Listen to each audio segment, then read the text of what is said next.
지혜를 붓다. 말을 많이 하지 말며 격렬하게 성내지 마라. 말 많은 것이 미덕으로 환영받는 경우는 거의 없다. 호랑이 입보다 사람의 입이 더 무섭다는 말 한마디로 많은 사람들이 다칠 수 있음을 경계하라. 분노를 다스릴 줄 알아야 한다. 화가 날지라도 분노를 드러내지 않고 억제하여 마음속에 가둬두어라. 사람은 누구나 감정의 폭발을 억누르기 어려운 때가 있다. 그러나 한 가지 확실한 것은 흥분해서 자제력을 잃으면 그 분노는 자신의 몸을 망치는 도끼가 될 것임을 명심해야 한다. 얄팍해지는 것을 경계하라. 옳지 못한 일은 결코 해서는 아니 된다. 천하에는 두 가지 큰 기준이 있는데 하나는 옳고 그름의 기준이요, 다른 하나는 이롭고 해로움의 기준이다. 옳은 것을 지켜서 이익을 얻는 것이 가장 높은 등급이요, 그 다음은 옳은 것을 지켜서 해를 받는 것이며 그 다음으로는 나쁜 것을 쫓아 이익을 얻는 것이며 가장 나쁜 등급은 나쁜 것을 쫓아서 해를 보는 것이다. 스스로 지기를 구하지 마라. 인간의 두드러진 본성 중 하나는 우월감에 대한 열망이다.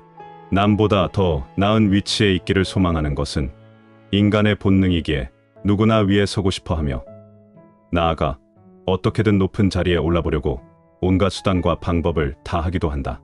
그러나 스스로 애써서 벼슬을 구해서는 안 된다. 위에 선다는 것은 그만큼 책임이 막중하기 때문이고 자기 만족이나 명예, 출세를 위해 자리를 구하게 되면 좋은 결과가 나오지 않는다. 윗사람은 자신의 욕망의 충족이 아니라 아랫사람의 필요를 충족시켜 주어야 하는 사람이다. 이런 희생과 봉사에 정신없이 벼슬을 구했다면 결코 자랑스럽게 생각하지 마라. 청렴은 목민관 본연의 자세이며 모든 선한 일의 근원이며 모든 덕의 근본이다. 사람은 누구나 정도의 차이는 있을지언정 탐욕을 가지고 있다. 중요한 것은 탐욕적인 본성을 자꾸 씻어내고자 억제하는 노력이다. 이를 위해서는 사회 전체가 부정부패를 몰아내고자 하는 강한 의지가 있어야 한다. 목민관이 청렴하지 못하면 끝내 모두가 비참한 종말을 맞게 된다. 절약하되 널리 베풀어라. 남에게 베푸는 것만큼 보람 있는 일도 없다. 절약하기만 할 뿐 널리 베풀지 않으면 가까운 사람도 멀어지게 된다. 베풀기 위해서는 먼저 절약해야 한다. 비단 옷으로 치장하고 값비싼 말에 호사스러운 안장을 얹고 윗사람에게 아첨하고 권세자에게 뇌물을 바치는 비용이 하루에도 수만 양이 넘으니 친척이나 어려운 사람을 위해 베풀 여유가 어디에 있겠는가. 그러므로 절약해서 쓰는 것이야말로 즐겁게 베푸는 것의 근본이다. 베풀고 싶어도 가진 것이 아예 없어서 베풀지 못하는 사람도 있다. 그런 사람에 비하면 가진 것이 많다는 것은 복된 일이다. 남에게 베푸는 사람들의 공통점은 재산을 소중하게 알고 낭비하지 않지만 거기에 얽매이지는 않는다는 점이다. 그들은 돈을 위해 일하지 않고 돈이 자신의 삶을 위해 일하게 하는 사람이다. 이것을 명심해야 한다. 굳은 일도 기쁜 마음으로 행하라. 기쁜 마음은 자발적으로 나서는 마음이다. 자발성은 중요한 덕목이다. 자원하는 마음으로 행할 때 일을 기쁘게 할 수 있고 그래야 일의 능률도 크게 나타난다. 일이 재미있느냐 없느냐는 일 자체의 성격보다는 일에 임하는 태도에 달려있는 경우가 많다. 힘들고 어려운 일도 기쁜 마음으로 자원해서 솔선수범하여 행하게 되지만 억지로 하게 되면 소극적으로 시간이나 때우는 식이 될 때가 많기 때문에 일의 효과가 크게 나타나지 않는다. 대중을 통솔하는 길은 위엄과 신용뿐이다. 대중을 통솔하기 위해 필요한 것은 위엄과 신용이다. 청렴한 모습을 보일 때 위엄이 생기며 청렴은 바로 공명정대함이다. 공명정대함은 마음에 치우침이 없는 것이다. 치우치지 않고 막힌 것이 없을 때 비로소 위엄을 확보할 수 있다. 또한 신용이 있어야 한다. 신용은 신뢰다. 지시와 명령만으로 사람을 다스리는 것에는 분명히 한계가 있다.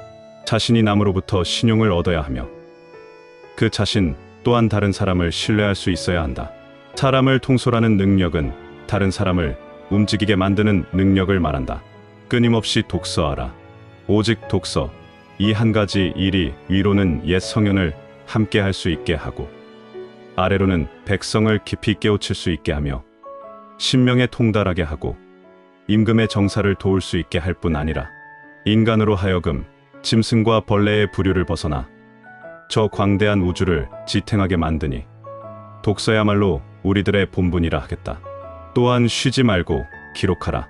기억은 흐려지고 생각은 사라진다. 머리를 믿지 말고 손을 믿어라. 실제적인 배움을 중시하라. 배움이란 단순히 글만 배우는 것에 국한되지 않고 실용적인 것을 익히는 것, 시대 상황에서 필요한 것들을 배우는 것이다. 변화된 시대상에 적응하고 변화를 이끌어가는 것이 바로 올바른 배움이 아니겠는가. 누구나 변화가 중요하다고 생각하지만 인간적 본능은 변화에 저항하는 경향이 강하다. 익숙한 것에 편안함을 느끼기 때문이다. 이러한 변화에 대한 거부감은 지속적인 배움의 자세를 가져야만 그제야 비로소 줄어들 수 있다. 배움은 성장의 밑거름이다. 배움을 통해 끊임없이 새로운 생각과 방법, 도전의 불꽃을 일으킬 수 있으며 환경의 변화에 적응하는 법을 배울 수 있다. 함부로 칭찬하지 마라. 없이 칭찬하면 말이 무게를 잃는다. 근거 없이 비방하면 비난이 내게로 돌아온다. 지위가 높은 사람의 한마디는 아랫사람의 인생을 들었다 놓았다 한다. 좋은 말도 가려서 하고 충고도 살펴서 하라. 무심코 던진 한마디가 비수가 되어 박힌다. 뜻 없이 한 행동이 걷잡을 수 없이 커진다. 말과 행동이 살에 깊지 못해 원망을 사고 재앙을 부른다. 아무리 맛난 음식도 입에 들어가자마자 더러운 물건이 된다. 먹다 뱉은 음식은 아무도 거들떠 보지 않는다. 음식이란 어차피 목구멍을 넘기기도 전에 더러워지고 뒷간에 가면 똑같다. 유비무환의 자세로 재난에 대비하라. 언제든지 재난이 발생할 수 있다는 생각을 하고 미리 대비해야 한다. 인간의 부주의나 잘못으로 인한 재난이든 자연으로 인한 재난이든 재난을 당한다는 것은 불행한 일이다. 첫째, 재난 방비를 위한 유비무환의 정신을 가져라. 둘째, 신속히 재난에 대응하라.